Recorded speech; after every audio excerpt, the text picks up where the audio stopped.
Assalamualaikum, selamat datang di channel kami.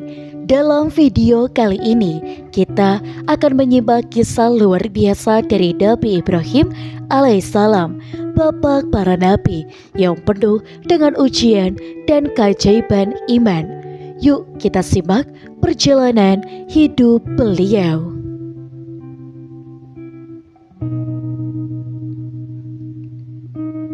Nabi Ibrahim dilahirkan di tengah-tengah masyarakat Babilonia yang pada masa itu sangat menjunjung tinggi penyembahan berhala.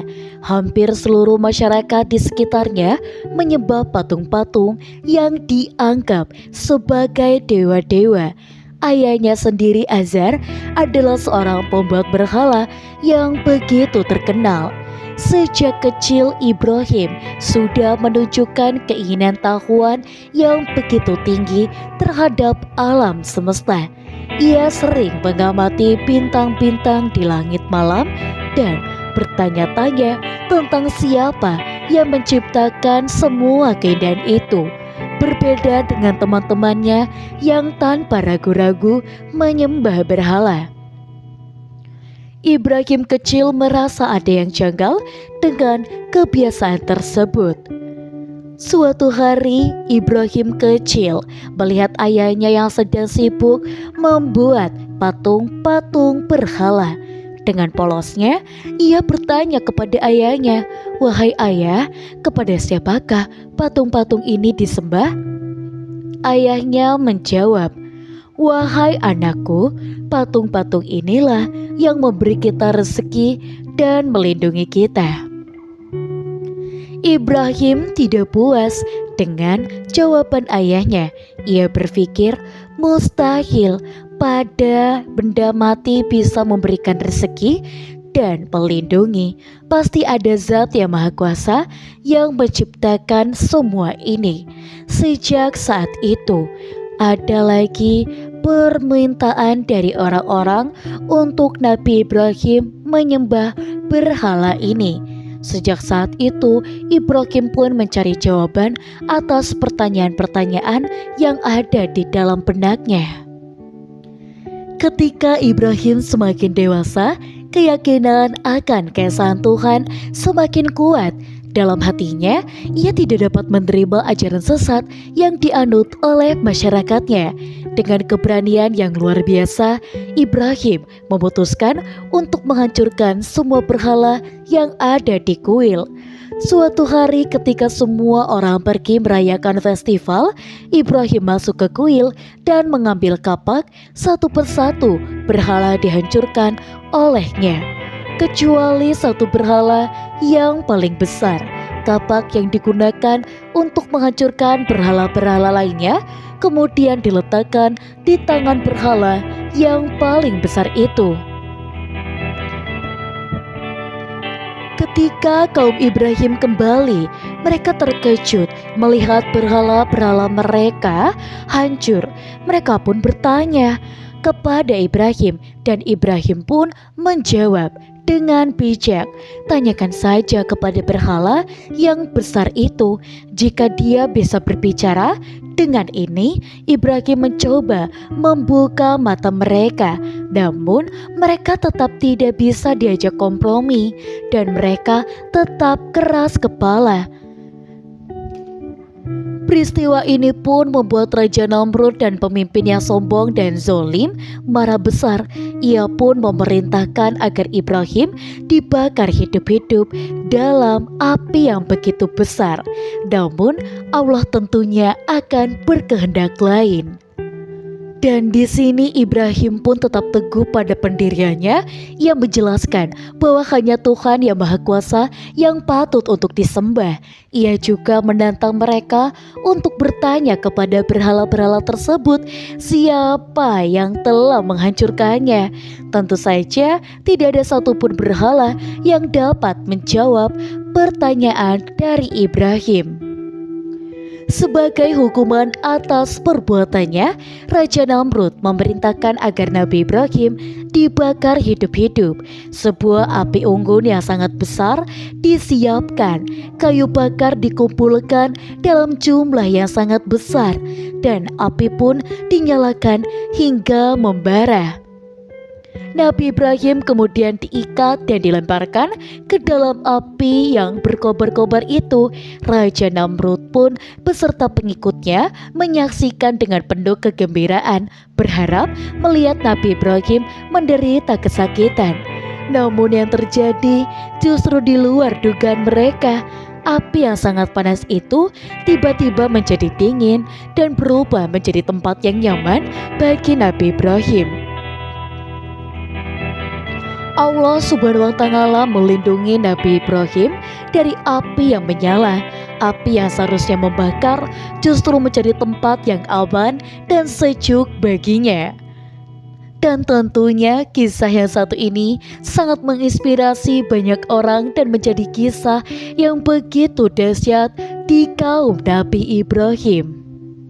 Namrud memang mendapatkan karunia dari Allah Subhanahu wa Ta'ala berupa kekuasaan dan kerajaan yang besar. Namun ia tidak bersyukur atas nikmatnya dan ia malah menjadi raja yang telah ingkar dan juga zalim.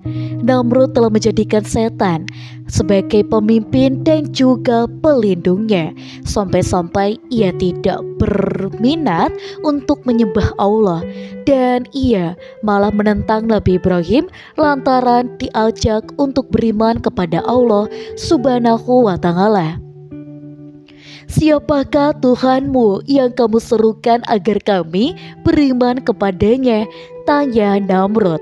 Tuhanku adalah Allah yang kuasa menciptakan makhluk yang semula tidak ada atau menghidupkan orang yang tadinya sudah mati.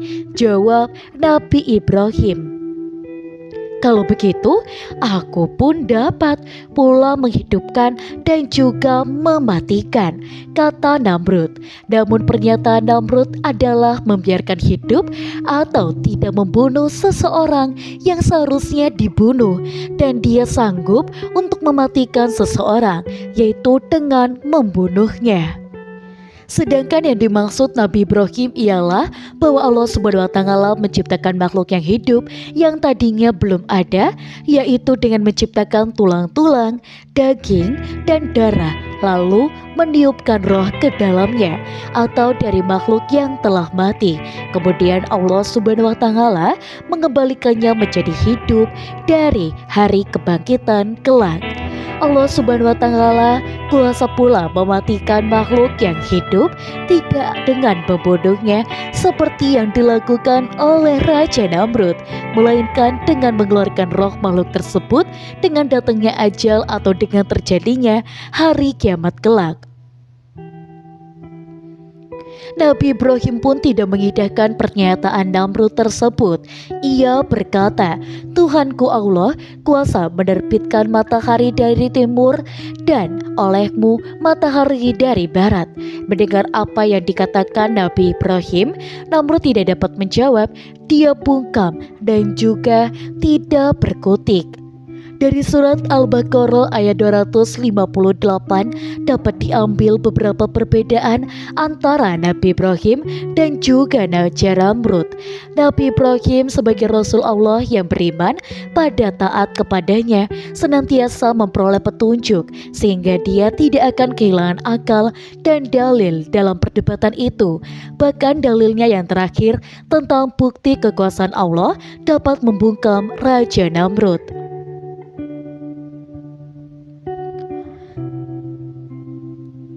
Dan sehingga dia pun kalah dan tidak dapat berkutik dengan tantangan dari Nabi Ibrahim.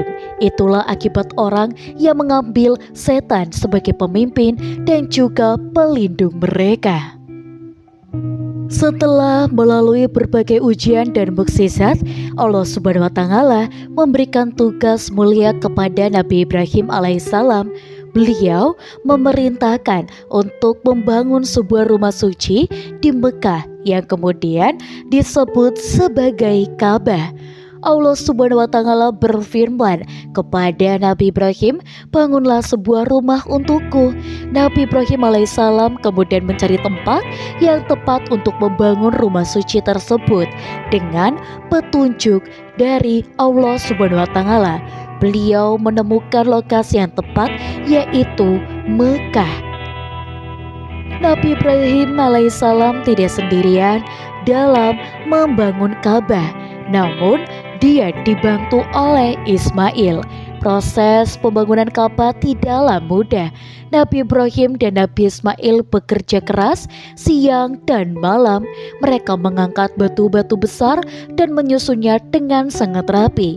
Saat membangun Ka'bah dan sudah cukup tinggi, Nabi Ibrahim meminta Nabi Ismail untuk membawakan batu dan meletakkannya di atas pundak ayahnya agar dapat mencapai bangunan di bagian paling atas. Salah satu peristiwa paling penting dalam membangun Ka'bah adalah penempatan Hajar Aswad. Hajar Aswad adalah batu hitam yang dari surga. Batu ini berasal dari kedudukan yang sangat istimewa dari dalam Islam. Dan Nabi Ibrahim serta Nabi Ismail pun meletakkan Hajar Aswad pada sudut Ka'bah sebagai tanda dimulainya pembangunan rumah suci tersebut. Pembangunan Ka'bah memiliki makna yang begitu dalam, dan Ka'bah menjadi simbol kesatuan umat Islam di seluruh dunia.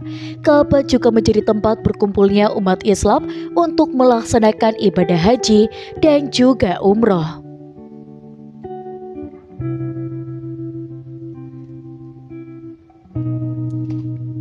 Namun ada salah satu ujian yang begitu berat kepada Nabi Ibrahim adalah untuk menyembelih anaknya sendiri.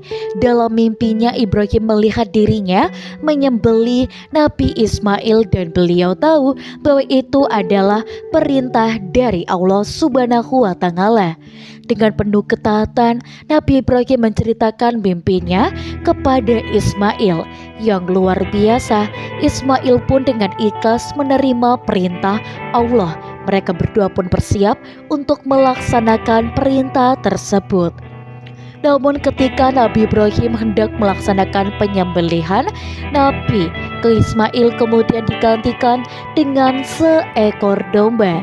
Ini adalah bukti bahwa Allah hanya ingin menguji keimanan dari Nabi Ibrahim dan juga Ismail. Peristiwa ini menjadi asal mula ibadah kurban yang kita lakukan hingga saat ini. Kisah Nabi Ibrahim dengan penuh ujian dan keimanan yang luar biasa, dari perlawanan terhadap penyembahan berhala hingga mukjizat api yang tentunya tidak membakarnya, membangun Ka'bah dan ujian pengorbanan putranya. Setiap momen dalam hidupnya memberikan kita pelajaran berharga tentang ketaatan, pengorbanan, dan keikhlasan kepada Allah. Pelajaran pertama dari kisah Nabi Ibrahim adalah tentang kesabaran dan keteguhan iman. Meskipun menghadapi berbagai rintangan dan juga tantangan, Nabi Ibrahim tidak pernah ragu akan perintah Allah. Beliau tetap teguh dalam menyampaikan kebenaran meski banyak yang menolak. Kedua, kisah pembangunan Ka'bah mengajarkan kita pentingnya ibadah dan kepatuhan kepada Allah. Hingga hari ini, jutaan umat Muslim dari seluruh dunia mengunjungi Ka'bah sebagai simbol persatuan dan ketaatan kepada Allah. Demikian kisah Nabi Ibrahim alaihissalam, seorang nabi yang penuh dengan ujian dan keajaiban. Semoga kita semua bisa mengambil pelajaran dari kisah ini dan meneladani keteguhan iman beliau. Jangan lupa untuk like, subscribe, dan share video ini agar lebih banyak yang bisa mengambil hikmah dari kisah Nabi Ibrahim. Wassalamualaikum.